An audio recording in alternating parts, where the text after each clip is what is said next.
In the Muslim family structure, it is unheard of, or very rare at least, for there to be single parent families. It is very rare for a woman to be living by herself. Rare. Happens, but it's rare. But it's the reality in our normal couple families. Because the husband is like as if he was absent. And so therefore the families have turned into one-parent families. Because the fathers have not stood up and not dealt with the responsibility of tarbiyah for their children. And our children and our youth are going to destruction. They are being destroyed in front of our eyes. And we will be held responsible for that. And as a pathetic attempt to try and fix this problem, we throw the youth to the masjid, or to the madrasa as we call it, a couple of hours after school every day, in some magic attempt to try and rectify the spiritual condition of our families and children. And this is not the fault of the child at that age. And it is not the fault of the masjid to try and resolve it. The masjid is there for ta'lim. Ta'lim and not tarbiyah. And ta'lim means to teach. We go to the madrasa. And again, as I said before, the masjids never, ever taught the children. Never. When you go look back in Islamic history, you will see that the masajid were used only for the salah and for the specific circles of advanced knowledge by the scholars. But the madaris, those places where we should teach the children the basics of adab, the basics of Arabic, of sunnah, of Quran, these were separate madrasa. And this is what the masjid has now become. A place where the parents will push the children hoping for tarbiyah. And tarbiyah is a very important concept. Tarbiyah comes from the Arabic word of rabba, and it means to cultivate and to bring up. It means to culture. It means to take time with something, with love and time, and that the final result is that model, is that result which has been looked after and nurtured. And that's why the word rabba in Arabic is used for plants and for projects which are taken care of from the beginning until it is finally completed. This is tarbiyah. Understand what it means. It requires time, and requires the involvement, and it requires the presence of al-murabbi, the one who is going to give that tarbiyah. And this is not done in the masjid.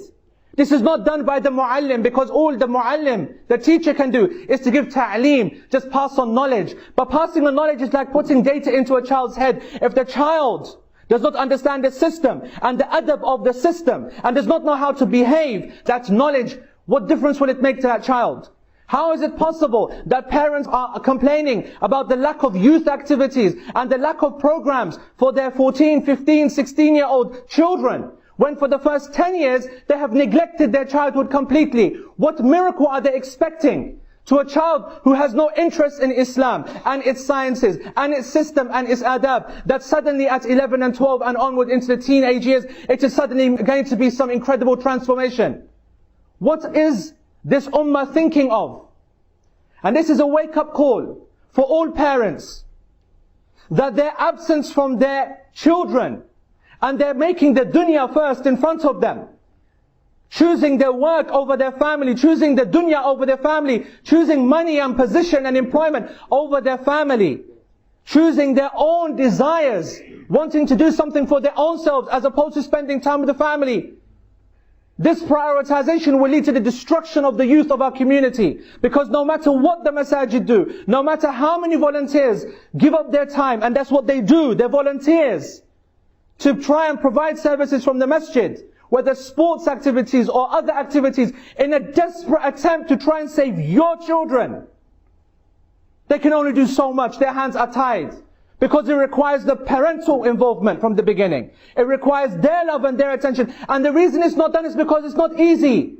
Children don't have the same IQ as you. And they're not as interesting to be around with as you. And they are irritating. That's because they're children. They are annoying, but that's because they're children. But the reward when you do it correctly is something that you will benefit from. And this is a very important point. Allah subhanahu wa ta'ala commands it and makes it an obligation. Qu anfusakum wa ahlikum nara. It's an obligation. You will be held responsible if you don't do it. So you're being commanded to do it whether you like it or not. But the bonus of this point is that it's actually us that need to do this as well for our own benefit. Despite the fact that we are being forced to do it by Allah, we get the benefit. Because we are all sinners by our nature. Kullu ibn Adam khata'. All of the son of Adam are people who make mistakes. They are sinners. وَخَيْرُ الْخَطَّائِينَ التَّوَّابُونَ. But the best of those who make mistakes are those who turn back to Allah. And turning back to Allah means realizing that we have to make that change ourselves. That we have to put that effort in with our children. We have to give them our time.